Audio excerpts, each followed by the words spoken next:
Hello everyone, स्वागत है आपका अपने चैनल एवलांचा सनशाइन में। मैं हूं आपकी दोस्त एवलांचा। सो गाइस, आज मैं बताने वाली हूं आपको हेयर लॉस और हेयर फॉल होता क्यों है, क्या क्या रीज़न्स हैं। तो आज मैं ऐसे ही कुछ रीज़न्स आपके सामने बताने वाली हूं कि किस किस वजह से हमारे हेयर फॉल हो सकता है। हमारे बाल झड़ते हैं, बहुत ज़्यादा झड़ते हैं, कभी कभी तो किसी किसी के बहुत ज़्यादा ही होता है। तो इसकी वजह किस किस की वजह से होता है ये हमें पता होना चाहिए, किन किन चीज़ों की वजह से होता है। आज कुछ चीज़ें मैं आपके साथ शेयर करने वाली हूँ, जैसे कि न्यूट्रिशन डेफिशिएंसी। न्यूट्रिशन, हमारी डाइट में अगर न्यूट्रिशन की कमी है, कुछ इसेंशियल न्यूट्रिशन की कमी है, तो हमारा हेयर फॉल ज़रूर होता है। और न्यूट्रिशन की डेफिशिएंसी डेफिनेटली, अगर हम कुछ डाइट में जो हमें चाहिए, जो हमारे बालों के लिए चाहिए, तो वो चीज़ हमें नहीं मिल रही है। तो जैसे कि हो गया प्रोटीन, हो गया कॉपर, आयरन, काफ़ी सारी चीज़ें हैं जो हमें न्यूट्रिशन में मिलती हैं। तो अगर हमको एक प्रॉपर न्यूट्रिशन नहीं मिलेगा तो हमारा हेयर फॉल डेफिनेटली होना ही होना है। दूसरा होता है हार्मोन्स जो होते हैं हमारे, वो इम्बैलेंस हो जाते हैं। जैसे कि थायराइड के केस में क्या होता है कि जो थायराइड ग्लैंड है उनमें ना, उससे जो थायराइड हार्मोन निकलता है वो इनसफिशिएंट अमाउंट में निकलता है। तो इसकी वजह से जो हमारी हेयर ग्रोथ है उसकी साइकिल में चेंजेस आते हैं। ठीक है, तो थायराइड की जो, अब हमें पता कैसे लगे कि हमें थायराइड है, तो थायराइड के कुछ सिम्टम्स हैं जो मैं आपके साथ शेयर करने वाली, जैसे कि हेयर लॉस हो गया, वेट गेन हो गया, और चेंजेस हो, हमारी हार्ट भी चेंज हो जाती है ऐसी कंडीशन में। थर्ड है, जब हम बर्थ पिल्स लेते हैं तो बर्थ पिल्स की वजह से हमारे जो हार्मोन्स लेवल है वो चेंज हो जाता है, क्योंकि वो सप्रेस करता है ओवुलेशन को, तो इसकी वजह से भी हेयर लॉस हो सकता है। और चौथा होता है पीसीओएस की वजह से भी ओवुलेशन होता है। बिकॉज इसमें क्या होता है, इसमें जो एंड्रोजन है उसका जो लेवल होता है वो बहुत ज़्यादा हो जाता है, हायर लेवल पे पहुंच जाता है।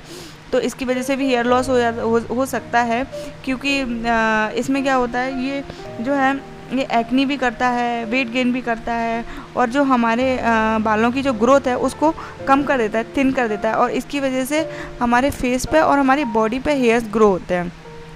स्ट्रेस की कंडीशन में भी हेयर लॉस होता है। अगर स्ट्रेस को हम कम करना चाहते हैं तो हमको डेली एक्सरसाइज, मेडिटेशन और योगा करना चाहिए, ताकि हमारी हेल्थ भी अच्छी रहे और हमारे बाल भी अच्छे रहे।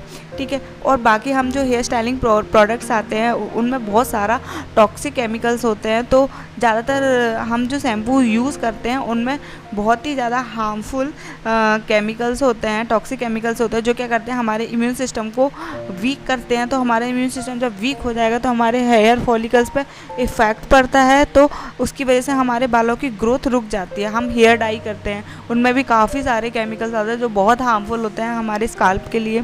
सो गाइस, इन सारी चीज़ों को अवॉइड करना चाहिए। बहुत, अगर करना ही है यूज़ तो बहुत रेयर कंडीशन में यूज़ करना चाहिए। और मैं आपकी डाइट में प्रोटीन और आयरन बहुत ज़्यादा होना चाहिए। और आप जब भी शैम्पू करते हैं तो आप कोशिश करो कि नेचुरल शैम्पू का यूज़ करो। पर शैम्पू यूज़ करने से पहले हमको पता होना चाहिए कि हमारी स्काल्प कैसी है, ड्राई है या ऑयली है, तो आपको उसी टाइप का शैम्पू यूज़ करना चाहिए। शैम्पू यूज़ करने के बाद हमें कंडीशनर ज़रूर लगाना चाहिए, बिकॉज कंडीशनर जो होता है हमारे बालों को रिपेयर करता है, क्योंकि कंडीशनर में अमोनिया एसिड होता है जो कि हमारे बालों को रिपेयर करता है, डैमेज होने से बचाता है और हमारे बालों को स्मूथ बनाता है। ठीक है, और हमें रेगुलर एक्सरसाइज करनी चाहिए, और हमें अपनी डाइट का ध्यान रखना चाहिए, मेडिटेशन, योगा करना चाहिए। और जो हम यूज़ करते हैं स्ट्रेटनर, कर्लर, और बालों को कलर करते हैं, ड्रायर एंड डाई यूज़ करते हैं, ये सारी चीज़ें हमको अवॉइड करनी चाहिए। अगर हो सके तो नेचुरल एयर में ही हमको अपने बाल सुखाने चाहिए, ताकि हमारा हेयर फॉल कम हो। हमें नेक्स्ट है, हमें ऑयलिंग बहुत, मतलब हफ्ते में एक बार करनी चाहिए अपने बालों में, ताकि हमारा जो बालों का जो है वो ब्लड सर्कुलेशन, हमारे जो स्काल्प का ब्लड सर्कुलेशन है वो इंक्रीज़ होता है इससे, और हमारे जो बालों की जो रूट है उनमें नरिशमेंट मिलती है। सो हमें ऑयलिंग ज़रूर करनी चाहिए। अगर हमें नेचुरल होममेड चीज़ें यूज़ करनी चाहिए, जैसे कि हमको एग यूज़ करना चाहिए बालों के लिए, कोकोनट मिल्क यूज़ करना चाहिए, ग्रीन टी यूज़ कर सकते हैं आप, वीट रूट यूज़ कर सकते हैं आप, योगर्ट और हनी मिक्स करके यूज़ कर सकते हैं, एलोवेरा जेल यूज़ कर सकते हैं, आंवला यूज़ कर सकते हैं आप अपने बालों में, आंवला का पेस्ट यूज़ कर सकते हैं, और मेथी दाना यूज़ कर सकते हैं जो कि आपके बालों के लिए बहुत अच्छा होता है।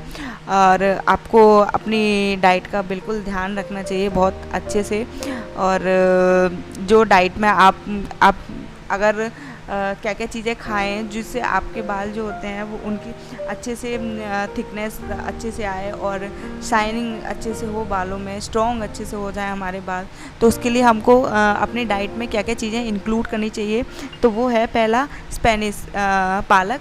तो पालक में जो होता है बहुत ज़्यादा विटामिन्स होते हैं पालक में, ठीक है, जैसे कि ए हो गया, सी हो गया, प्रोटीन्स हो गए, ठीक है। और ये एक नेचुरल कंडीशनर की तरह काम करता है क्योंकि पालक में जो होता है वो ओमेगा 3 एसिड होता है, मैग्नीशियम होता है, पोटेशियम होता है, कैल्शियम होता है। और हमें अपनी डाइट में गाजर यूज़ करनी चाहिए, कैरेट यूज़ करनी चाहिए, जिसमें बहुत ज़्यादा अमाउंट में विटामिन ए प्रेजेंट होता है। जो विटामिन ए होता है वो उसकी वजह से जो है हमारी स्काल्प कभी ड्राई नहीं होती है, हमारी स्काल्प में इचिंग नहीं होती है। और कैरेट जो होता है वो इम्प्रूव करता है हमारे ब्लड सर्कुलेशन को, प्रोटेक्ट करता है एक्सटर्नल डैमेज से, जैसे कि पॉल्यूशन में हम बाहर जाते हैं तो बहुत सारा पॉल्यूशन रहता है, उसकी वजह से हमारे जो बाल हैं उन पर बहुत ज़्यादा इफ़ेक्ट पड़ता है, तो इसकी वजह से भी हेयर फॉल होता है। और तीसरा हमको ऐड करना चाहिए एग अपनी डाइट में। अगर आप नॉन वेजिटेरियन या एगिटेरियन है तो आपको एग ज़रूर खाना चाहिए। एग में 68% केराटिन प्रोटीन होता है जो कि हेल्प करता है हमारे बालों को डैमेज होने से, और सबसे ज़्यादा विटामिन बी जो होता है एग में प्रेजेंट होता है जो कि हमारे बालों की हेयर ग्रोथ कराता है। ओट्स हमें खाने चाहिए। ओट्स जो होता है वो बहुत ज़्यादा फाइबर कंटेंट होते हैं ओट्स में, जिंक होता है, आयरन होता है, ओमेगा 6 फैटी एसिड होता है जो कि हमारी हेयर ग्रोथ में बहुत हेल्प करता है और हमारे बालों को थिक और हेल्दी बनाता है। हमको वॉलनट्स यूज़ करने चाहिए खाने में, जिसमें विटामिन बी के B1, B6 और B9 होता है। विटामिन ई होता है जो कि हेल्प करता है, वो प्रोटेक्ट करता है हमारे डीएनए को डैमेज होने से, जो कि सन के एक्सपोजर में आते हैं और डैमेज होने से, इसलिए उसको हमको खाना चाहिए बिकॉज बचाता है हमको धूप से, बाकी सारी चीज़ों से। हम अगर आप नॉन वेज खाते हैं तो चिकन यूज़ करना चाहिए। चिकन में हाई प्रोटीन होता है। और आप स्ट्रॉबेरी खा सकते हैं, आप ऑरेंज यूज़ कर सकते हैं। स्ट्रॉबेरी में सिल्का बहुत ज़्यादा होता है। सिल्का के बहुत सारे सोर्स हैं, जैसे कि राइस हो गया, ओट्स हो गया, ऑनियन, कैबेज, कुकुम्बर, कॉलीफ्लावर, ये सारे सिल्का के सोर्स होते हैं। सिल्का जो होता है वो स्ट्रेंथ प्रोवाइड करता है हमारे बालों को और हेयर ग्रोथ अच्छे से कराता है। योगार्ट ऐड करना चाहिए हमें अपने खाने में, जो क्या करता है हमारे जो हेयर फॉलिकल्स हैं उनको ग्रो करने में प्रमोट करता है, और उसमें B5 और विटामिन डी होता है। स्वीट पोटैटो यूज़ करना चाहिए, जिसमें बीटा कैरोटीन जो कि प्रोटेक्ट करता है हमारे जो हेयर्स को ड्राई होने से बचाता है। और कुछ जो है वो हेयर टिप्स हैं, जैसे कि हमको रेगुलर ट्रिमिंग कराते रहनी चाहिए। जो स्प्लिट एंड्स होते हैं उनको डेली मतलब जितना हो सके जल्दी से जल्दी कटवाते रहना चाहिए। स्ट्रेस कम लेना चाहिए, अवॉइड करना चाहिए हॉट शावर जो होता है। अगर हम हॉट शावर यूज़ करते तो हमारी जो स्काल्प है उसमें डैंड्रफ हो जाता है वहाँ पे बहुत सारा, तो हॉट वाटर को यूज़ करना चाहिए। हमेशा हमें ठंडे पानी से बाल धोने चाहिए, ठीक है। और हमको जो जब हम बाल सुखाते हैं हेयर ड्रायर का यूज़ बिल्कुल नहीं करना चाहिए। आपको नेचुरल एयर या फिर धूप में थोड़ी देर 5 मिनट खड़े होकर बाल सुखाना चाहिए। और आप हाई पोनीटेल नहीं करना चाहिए, बिकॉज कभी कभी करना चाहिए पर कंटिन्यू हाई पोनीटेल नहीं करना चाहिए, क्योंकि हाई पोनीटेल करने से हमारे आगे के बाल जो होते हैं बहुत ज़्यादा टाइट हो जाते हैं, बहुत फोर्स पड़ता है उन पे और वो खिंच जाते हैं, टूट जाते हैं, फिर वहाँ पे दूसरे बाल ग्रो नहीं करते हैं। तो इसलिए हमको हाई पोनीटेल अवॉइड करना चाहिए। हाई पोनीटेल बिल्कुल नहीं करना चाहिए, क्योंकि हमारे जो एक बार बाल चले गए वो वापस नहीं आते हैं। सो गाइज़, आज की थी ये वीडियो। अगर आपको अच्छी लगे तो प्लीज़ लाइक करना, शेयर करना अपने दोस्तों के साथ।